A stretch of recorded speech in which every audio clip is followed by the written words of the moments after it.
aujourd'hui un certain nombre de problématiques qui touchent à nos concitoyens. On peut penser à la mobilité, on peut penser à l'économie circulaire avec tout ce qui est la relocalisation de notre agriculture.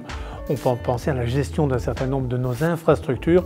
Ça ne peut plus se décider au niveau d'une seule commune. Et donc il faut envisager ces problématiques à une échelle pertinente. Et l'échelle de Charleroi Métropole, 30 communes, 600 000 habitants, nous paraît être une échelle qui est suffisamment globale que pour être efficace. La spécificité, c'est qu'il y a des communes qui appartiennent à deux provinces, mais qui ont des liens entre elles. Et ce qu'on souhaite, en tout cas, c'est créer le plus de liens possible entre les citoyens de ces communes. Et ça passe aussi par un travail commun des autorités locales. Notre objectif, c'est de ne pas créer une institution, c'est de créer une force politique finalement qui permette de défendre un certain nombre de dossiers.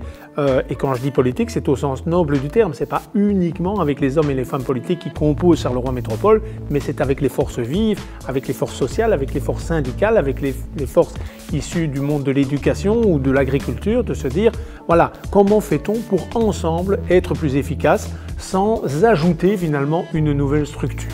Et donc c'est en mutualisant ces forces-là qu'on arrivera à dégager des moyens qui pourront offrir des politiques publiques qui sont attendues par les concitoyens. Si je prends par exemple la thématique de la mobilité, on ne peut pas envisager la mobilité uniquement dans une commune. On sait qu'on a des interconnexions avec les communes environnantes et donc ça c'est vraiment un exemple concret. Je prends l'exemple de la ceinture alimentaire qui est aussi une thématique qui se développe puisque nous avons dans Charleroi Métropole, certes, un centre intramuros, Carolo, extrêmement urbanisé, mais la périphérie est nettement plus verte. Mais c'est à la périphérie, de manière générale, que les activités agricoles au sens large du terme se développent.